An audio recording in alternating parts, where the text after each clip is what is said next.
हद्दीतील रेणकाबोडी जामणी जंगल शिवारामधील मोठ्या प्रमाणातील अवैध जुगार अड्ड्यावर पोलिसांची धाड।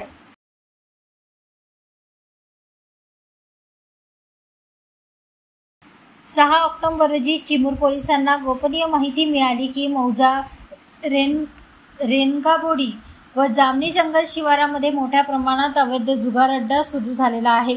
यावरून चिमूर पोलिसांनी सदर ठिकाणी स्टाफ व पंचासह धाड टाकून रेड केली असता एका कापडाच्या तंबूमध्ये काही व्यक्ती जुगार खेळताना मिळून आले। त्यापैकी आरोपी सुधीर पोहिनकर, रजत कुमार नागवंशी, पांडुरंग फलके, अमन भोसले, सूरज कोपरकर, फकीरा काकरवार, मंगेश गुडगे, सचिन धोटे, नुमान कुरेशी हे जाग्यावर मिळून आले असून आरोपी गोलू राऊत, जीवन सीडाम, अनिल जाधव हे तिघे अंधाराचा फायदा घेऊन फरार झाल्याने एकूण 13 आरोपी विरुद्ध पोलीस स्टेशन चिमूर येथे जुगार कायद्यान्वये गुन्हा नोंदविण्यात आला।